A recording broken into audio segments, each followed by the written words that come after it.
والکاظمین الغیظ والعافین عن الناس صدق اللہ العظیم۔ نبی پاک صلی اللہ علیہ وآلہ وسلم کی مبارک زندگی کو دیکھا جائے تو آپ کی مبارک زندگی ایسی زندگی ہے، آپ صلی اللہ علیہ وآلہ وسلم نے تکلیفیں کھا کر بھی اپنے دشمنوں کو، تکلیفیں دینے والوں کو ہمیشہ دعائیں دی ہیں۔ نبی پاک صلی اللہ علیہ وآلہ وسلم کی مبارک زندگی کو اگر بندہ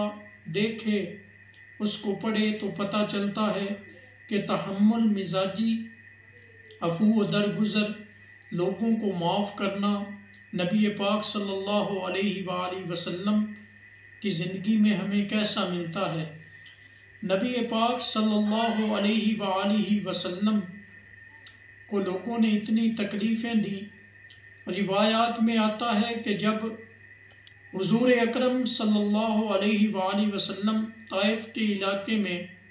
لوگوں کو دین کی دعوت دینے کے لیے گئے تو طائف والوں نے نبی پاک صلی اللہ علیہ وآلہ وسلم کے ساتھ نہایت ہی بد مزاجی کی اور نبی پاک صلی اللہ علیہ وآلہ وسلم کو طرح طرح کی تکلیفیں دی۔ آپ صلی اللہ علیہ وآلہ وسلم کے پیچھے ایسے لڑکے لگا دیے کہ جو بڑے نہایت ہی بدتمیز تھے،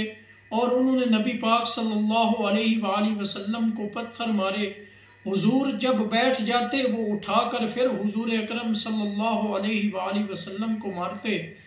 اور پیغمبر کریم صلی اللہ علیہ وآلہ وسلم کے مبارک جوتے خون سے بھر گئے۔ اتنی تکالیف کے باوجود بھی پیغمبر کریم صلی اللہ علیہ وآلہ وسلم کی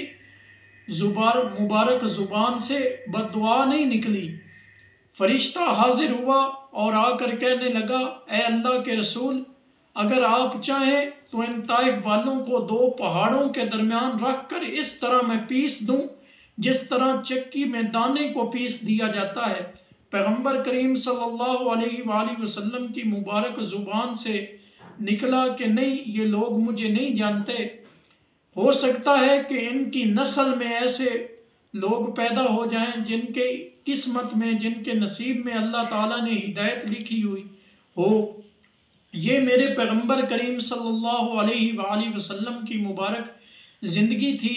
ایسی اور کئی مثالیں آپ صلی اللہ علیہ وآلہ وسلم کی زندگی میں ہمیں ملتی ہیں۔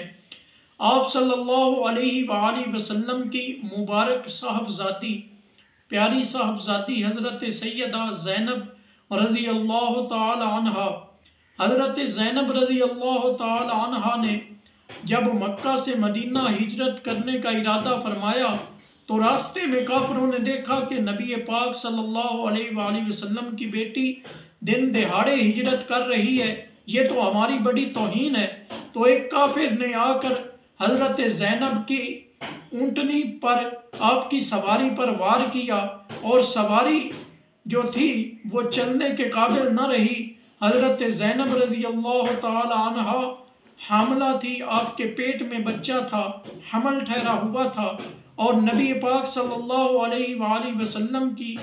بیٹی کو اتنا زخم آیا کہ آپ اونٹنی سے گر پڑی، سواری سے گری، اور آپ کو اتنی تکلیف ہوئی، شدید تکلیف ہوئی۔ روایات میں آتا ہے کہ آپ نے اسی تکلیف میں سفر کیا، اور ان دنوں سواری پر مکہ سے مدینہ 15 دن لگتے تھے، اور 15 دن شدید زخم اور شدید تکلیف کے ساتھ آپ نے سفر کیا، اور وہاں پہنچی تو اتنی سخت تکلیف تھی کہ نبی پاک صلی اللہ علیہ وآلہ وسلم نے اپنی پیاری بیٹی کو دیکھا تو آپ کے آنسو جاری ہو گئے، بیٹی کو دیکھ کر کہ میری بیٹی کو اتنی تکلیف دی گئی، اور آپ نے فرمایا کہ دین کی خاطر میری اس بیٹی کو جتنی تکلیفیں برداشت کرنی پڑی ہیں اتنی کسی اور کو نہیں کرنی پڑی۔ اور اسی زخم کی وجہ سے حضرت سیدہ زینب رضی اللہ تعالی عنہ کی وفات ہوئی، اور فتح مکہ کے موقع پر جس کافر نے حضرت سیدہ زینب رضی اللہ تعالی عنہ کو زخم پہنچایا تھا، تکلیف دی تھی، جس زخم کی وجہ سے حضرت سیدہ زینب وفات پا گئی، اس کافر کو ڈر تھا کہ اب نبی پاک صلی اللہ علیہ وآلہ وسلم مجھ سے پوچھیں گے اور بدلہ لیں گے، لیکن اسے کیا پتا تھا رحمت للعالمین کا، اور اس کافر کے اندر یہ ڈر تھا، یہ کھٹکا تھا کہ آج حضور مجھ سے پوچھیں گے، اور وہ جدہ کی طرف بھاگا۔ لیکن اس کے ذہن میں یہ خیال آیا کہ پیغمبر کریم صلی اللہ علیہ وآلہ وسلم کی ذات مبارکہ کے بارے میں سنا ہے کہ بہت رحم دل ہیں اور بڑے درگزر کرنے والے ہیں، اور دیکھیے درگزر بھی کیسا کہ اپنی بیٹی کے قاتل کو نبی پاک صلی اللہ علیہ وآلہ وسلم نے معاف فرما دیا۔ آج کسی کی بیٹی کو کوئی آنکھ اٹھا کے دیکھے تو وہ اس کا دل کرتا ہے کہ میں اس کی جان لے لوں، لیکن پیغمبر کریم صلی اللہ علیہ وآلہ وسلم کا تحمل دیکھیے، آپ کی نرمی دیکھیے، آپ کا عفو و درگزر دیکھیے کہ بیٹی کے قاتل کو نبی پاک صلی اللہ علیہ وآلہ وسلم نے معاف فرما لیا۔ اور اسی طرح حضرت حمزہ رضی اللہ تعالی عنہ جو نبی پاک صلی اللہ علیہ وآلہ وسلم کے سکے چچا ہیں، ان کو جس آدمی نے شہید کیا تھا اس کا نام تھا وحشی بن حرب۔ نبی پاک صلی اللہ علیہ وآلہ وسلم کو بڑا دکھ ہوا اپنے چچا کا، لیکن فتح مکہ کے موقع پر یہ وحشی بن حرب آئے اور انہوں نے کلمہ پڑھا۔ نبی پاک صلی اللہ علیہ وآلہ وسلم نے فرمایا کہ میں نے آپ کو معاف تو کر دیا ہے، لیکن میری نظروں کے سامنے اتنا زیادہ نہ آیا کرو، مجھے اپنے چچا کا بڑا دکھ ہے۔ یہ تھے ہمارے پیغمبر کریم صلی اللہ علیہ وآلہ وسلم اور آپ کا عفو و درگزر۔ یقیناً آپ کو ایسی مثالیں کہیں نہیں ملیں گی۔ ایک بزرگ کہتے ہیں، وہ فرماتے ہیں کہ مظلومیت میں صبر اور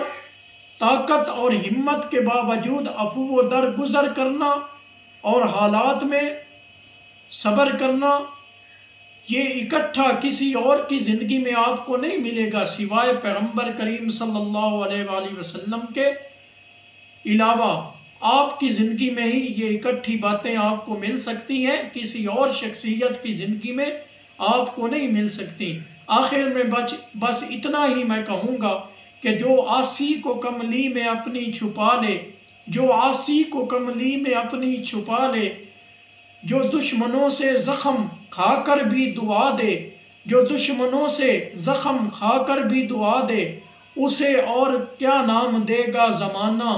وہ رحمت نہیں تو اور کیا ہے۔